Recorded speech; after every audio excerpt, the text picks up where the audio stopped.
El 28 de enero de 1986, el mundo contenía la respiración mirando al cielo. 73 segundos después de despegar, el transbordador espacial Challenger se desintegraba en el aire frente a las cámaras de televisión. Fue una tragedia humana devastadora y durante un tiempo un misterio técnico absoluto.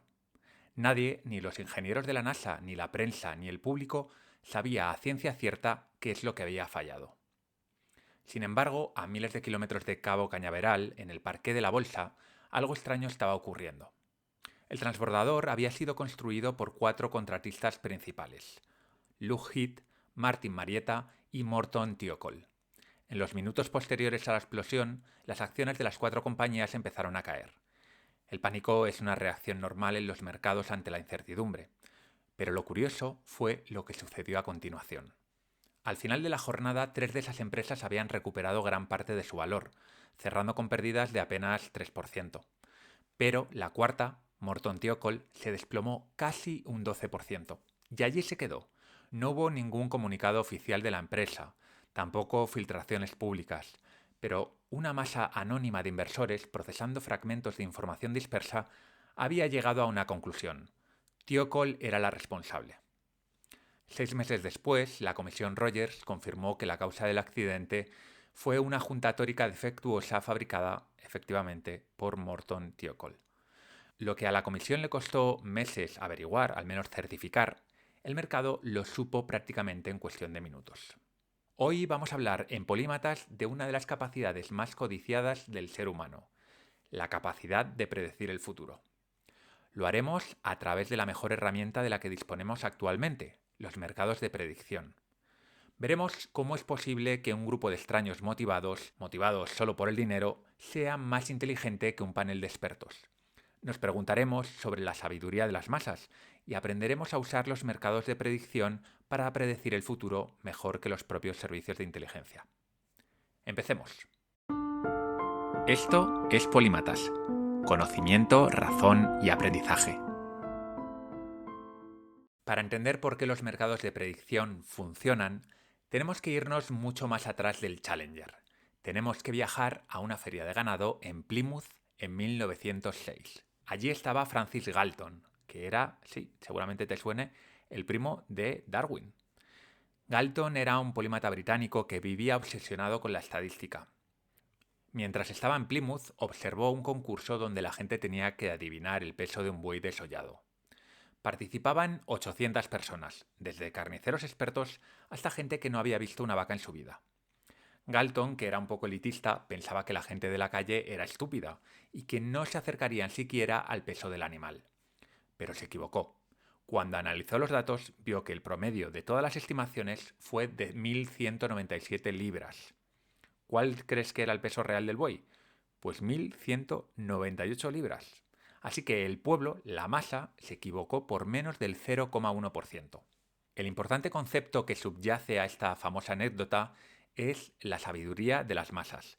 Esta idea, que popularizó tiempo después un periodista estadounidense en un libro con ese nombre, consiste en lo siguiente: si juntas a un grupo diverso de personas y les pides que tomen una decisión de forma independiente, sus errores tienden a anularse entre sí. De modo que el ruido desaparece y lo que queda es la señal. Vamos, la verdad. Pero cuidado, porque opinar es gratis, y no es lo mismo intentar predecir el peso de un buey, una cosa relativamente sencilla, que intentar predecir si Irán y Estados Unidos van a entrar en guerra durante 2026. Si te pregunto, ¿crees que Estados Unidos entrará en guerra con Irán este mismo año?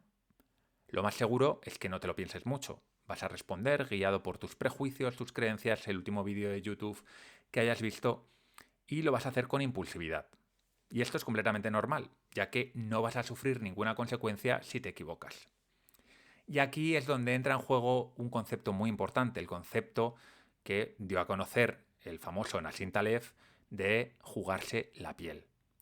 Un mercado de predicción es una bolsa donde, en vez de apostar por empresas, apuestas por si ocurrirá un hecho u un evento concreto. Es decir, pones dinero y si aciertas te llevas dinero. Imagina un mercado donde, en vez de comprar acciones de empresas, compras y vendes contratos sobre hechos futuros. Por ejemplo, compras un contrato que dice: si Estados Unidos ataca a Irán en 2026, se te va a pagar 1 euro. Ese contrato es muy simple. Si ocurre el evento, el mercado te paga 1 euro. Si no ocurre, pues lo pierdes todo. Y ya de paso aprovecho para hacerte la pregunta a ti. ¿Cuánto pagarías hoy por ese contrato?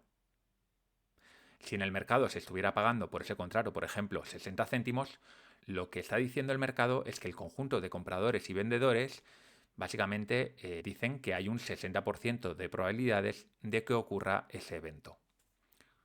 ¿Cómo se cambia el precio de este tipo de contratos? Muy simple.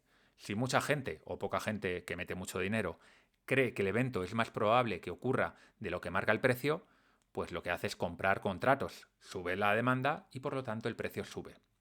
Si por contra creen que es menos probable que suceda de lo que indica el precio actual, la gente vende y el precio baja. Vamos, como cualquier otro mercado que no esté regulado.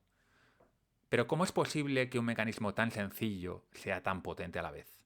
Pues bien, el famoso economista y premio Nobel Friedrich Hayek nos dio la clave en 1945. Hayek decía que la información en el mundo está dispersa, que nadie lo sabe todo, pero que todos saben algo. El sistema de precios es una máquina de comunicación que agrega toda esa información dispersa en un solo número. En un mercado de predicción, si tú sabes algo que los demás no saben, tienes un incentivo financiero brutal para comprar o vender uno de esos contratos. El mercado te paga por revelar tu verdad y te castiga, quitándote el dinero, si te dejas llevar por tus sesgos o por tu propia ignorancia. Vale, todo esto suena muy bonito en la teoría, pero ¿realmente funciona en la práctica? Pues bien, la evidencia empírica es sorprendentemente robusta. El ejemplo más conocido, el más paradigmático, es el de Iowa Electronic Markets, que fue creado en 1988. Los datos son contundentes. Al comparar sus predicciones con casi 1000 encuestas tradicionales a lo largo de varias elecciones presidenciales en Estados Unidos, se pudo comprobar que el mercado de Iowa fue más preciso que las encuestas en el 74% de las ocasiones. Cierto es que los mercados no son tan superiores cuando haces una buena selección de encuestas y agregas los resultados, pero bueno, digamos que en general funcionan mejor. Pero tampoco hace falta irse tan lejos. Miremos la historia reciente. En las elecciones estadounidenses de 2024 pudimos ver perfectamente la superioridad de los mercados predictivos. Por un lado estaban las encuestas tradicionales realizadas por los medios, que unas semanas antes estaban dando un empate técnico. Prácticamente todas decían que Trump y Kamala Harris estaban en un 50-50. Por otro lado, Polymarket, que es el mayor mercado de predicciones del mundo, predecía la victoria de Trump con un 65% de probabilidades. Muchos dijeron que el mercado estaba manipulado, pero ¿cuál fue el resultado? Pues el mercado detectó la señal correcta antes que nadie. Como dicen en el póker, el dinero no miente, la gente sí. Al fin y al cabo, cuando tú pides la opinión de la gente no tiene ningún incentivo por acertar, pero el que mete su dinero en un mercado de predicciones como Polymarket tiene un incentivo muy importante. Pero bueno, los resultados positivos de estos mercados de predicciones no solo se pueden ver en la política, en las predicciones electorales. Empresas como Google o Ford han usado también mercados internos. Hay un caso clásico de Hewlett Packard donde usaron un mercado interno con sus propios empleados para predecir las ventas de la empresa. En 6 de 8 predicciones que se hicieron, el mercado de los empleados batió a las predicciones oficiales de la directiva. Al fin y al cabo, el vendedor de a pie sabe muchas veces mejor que el CEO si un producto es bueno o es malo. Ahora bien, sería poco honesto decir que hemos encontrado el oráculo milagroso. Si aplicamos el pensamiento crítico, tenemos que buscar las costuras del sistema. El primero es el horizonte temporal. La precisión decae exponencialmente con el tiempo.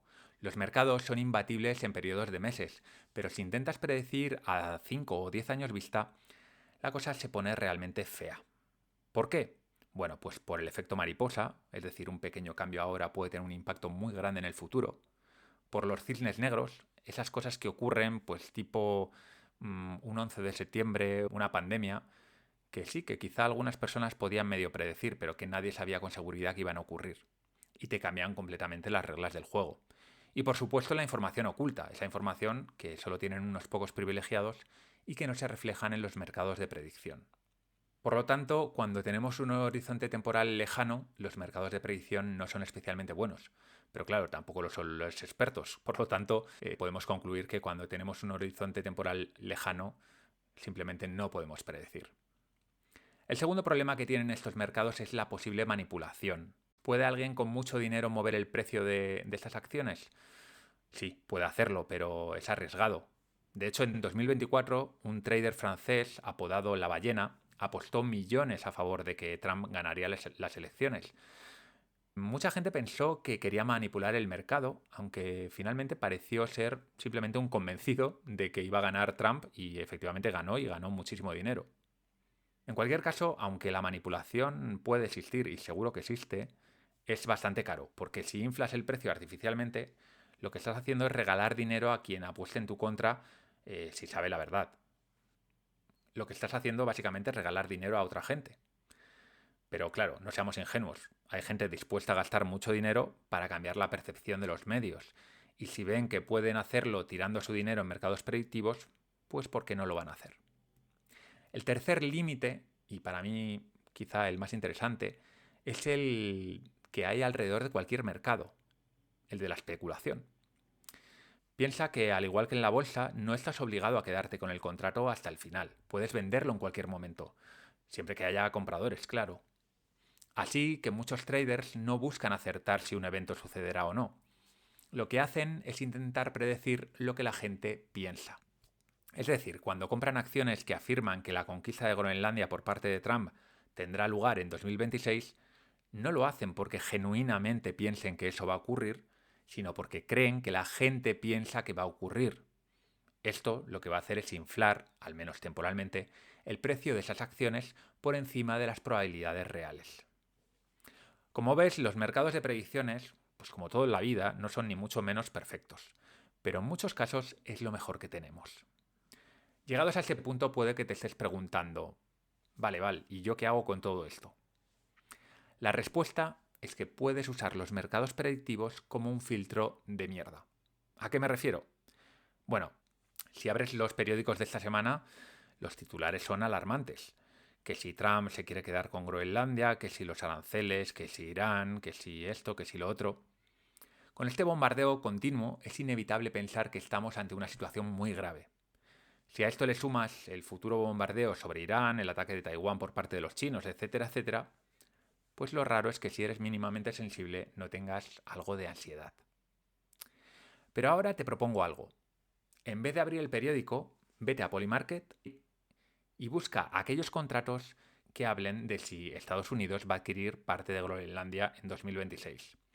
Lo que te vas a encontrar, por lo menos a día 21 de enero, que es cuando yo lo he comprobado, es que en realidad la probabilidad que da el mercado a que ocurra esto, a que Trump se quede con parte, no con la totalidad de Groenlandia, es de un 20%, 1/5. Y aquí tienes que tener en cuenta lo que te acabo de comentar sobre la especulación, es decir, que probablemente mucha gente esté jugando con el miedo que tiene la gente a que ocurra. Así que la probabilidad real yo la ajustaría un poco a la baja. ¿Qué significa esto? Que la gente que se juega su propio dinero cree que en toda la retórica de Trump hay más ruido que realidades. Creen que es una táctica de negociación, un farol o puro teatro político, pero que la compra real es bastante improbable. Dicho de otro modo, el mercado de predicciones te puede servir de ansiolítico. Cuando el titular os venda el fin del mundo, mira el precio de ese contrato. Si la probabilidad es baja, puedes respirar tranquilo. Otra aplicación práctica que podemos aprender de los mercados es el test de la apuesta. Cuando estés muy seguro de algo, pregúntate, ¿cuánto dinero apostaría a que es verdad? Cuando te haces esa pregunta, la certeza desaparece.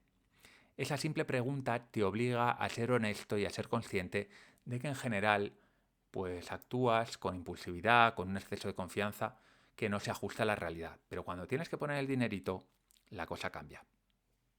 Bien, y seguramente a estas alturas del capítulo, después de escuchar todo esto, te estés haciendo la pregunta del millón. Vale, ¿puedo ganar dinero con esto? Bueno, la respuesta es que sí, se puede ganar dinero. Pero honestamente, lo más probable es que lo pierdas. Para entender por qué hay que comprender la arquitectura de estos mercados. A diferencia de la bolsa de valores, que es un juego de suma positiva, ya que las empresas van creando valor con el tiempo, la economía crece y todos pueden ganar a largo plazo, un mercado de predicción es un juego de suma cero, exactamente igual que un mercado de apuestas deportivas. Para que tú ganes un euro, alguien tiene que perderlo obligatoriamente. Y si encima sumamos las comisiones de la plataforma o las tarifas de transacción, se convierte generalmente en un juego de suma negativa. Y esto no es pura teoría, los datos respaldan esa teoría. En un estudio realizado sobre Polymarket se ve claramente cómo alrededor del 70% de las apuestas pierden dinero. Las ganancias siguen una distribución extrema donde una minoría, que es muy pequeña, de gente que son profesionales, las ganancias siguen una distribución extrema donde una minoría minúscula, gente que es profesional de esto, que tiene muchos medios, se lleva la inmensa mayoría del beneficio. El problema del usuario promedio, como puede ser tú o yo, es que confunde acertar el evento con acertar el precio. Imagina que estás seguro de que el Madrid va a ganar la Champions. Vas al mercado y ves que la acción del Real Madrid gana cuesta 95 céntimos. Tu instinto te dice, apuesta, van a ganar. Pero un matemático te diría, mala idea. Estás pagando 95 céntimos por algo que tú mismo valoras en 90. Aunque el Madrid gane y tú cobres el euro, habrás hecho una mala inversión y a la larga esa forma de actuar te va a hacer perder dinero. Entonces, ¿quién gana dinero realmente aquí? Pues ganan los que tienen una ventaja informativa real. No ganan apostando a quién ganará las elecciones de Estados Unidos, que ahí apuesta todo el mundo, y casi todo el mundo tiene la misma información, sino que ganan apostando en nichos pequeños, donde ese conocimiento adicional, ese conocimiento técnico especializado, puede darle una ventaja. Yo qué sé, estamos hablando de si un fármaco se va a probar o no, si apuestas sobre cambios en el clima concretos. Hay muchísimas apuestas sobre esto, por ejemplo, sobre los tipos de interés. En fin, en definitiva, cosas bastante técnicas donde la gente que tiene mucho conocimiento sí que puede tener una ventaja sobre el promedio de la gente que apuesta. Así que mi consejo es claro. Usa los mercados para leer el futuro y calmar tu ansiedad, no para intentar pagarte la hipoteca. Si te sientas en la mesa de póker y no sabes quién es el primo, normalmente el primo eres tú. Antes de terminar, déjame plantearte una idea radical. Una idea que propuso el economista Robin Hanson y que se llama futarquía. Hoy en día los políticos nos prometen que si suben el salario mínimo la economía va a mejorar. Unos dicen que sí, otros dicen que no, pero en realidad nadie pierde si miente o si se equivoca. En la futorquía, diseñada por Hanson, nosotros votaríamos el objetivo, es decir, el pueblo diría qué objetivos quiere, mediante referéndum. Por ejemplo, queremos que el PIB suba un 3% este año. Y luego los mercados de predicción decidirían las medidas que nos llevarían al objetivo. Por ejemplo, se podrían abrir dos mercados. Uno que apueste a si subimos el salario mínimo, el PIB sube, y otro que apueste a si no subimos el salario mínimo, el PIB sube. Aquella medida política que consiguiese una cotización mayor, es decir, que más gente apostase más dinero, se convertiría en ley. Y al finalizar el periodo, el año, se vería si efectivamente se ha cumplido y aquellos que hayan acertado pues ganarían dinero y aquellos que no perderían dinero. Es decir, despediríamos a los políticos como gestores y pondríamos a cargo a la inteligencia colectiva jugándose el dinero. Esto te puede sonar a locura o quizás a distopía, pero nos muestra el verdadero potencial de esta tecnología. Dejar de discutir opiniones y empezar a gobernar con datos. En fin, no sé qué te parecerá esta idea de Hanson, a mí me parece un experimento mental cuando menos interesante. Y ya vamos a ir cerrando con las conclusiones. ¿Podemos predecir el futuro? La respuesta corta es que no, que el futuro no está escrito, pero sí que podemos reducir la incertidumbre en algunas cuestiones.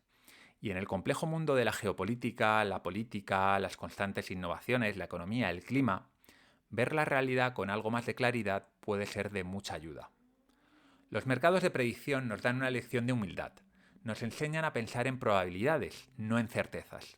A dejar de decir esto va a ocurrir o esto no va a ocurrir y a empezar a decir esto tiene un 20% de probabilidades de pasar. Así que no voy a perder el sueño por ello. Por lo tanto, la próxima vez que veáis un titular gritando lo que va a ocurrir mañana, sed escépticos. Preguntaros, ¿qué dice el dinero? ¿Qué dice la gente que tiene algo que perder? Buscad la señal entre el ruido.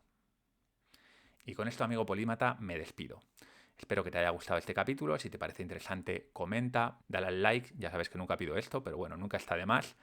Y si te gusta lo que hago, hace mucho que no te cuento que tengo una newsletter en polimatas.com. Te metes, nada más entrar, puedes dejar tu correo, porque en esa newsletter comparto cosas que no comparto en ningún otro sitio. Así que te recomiendo apuntarte ya.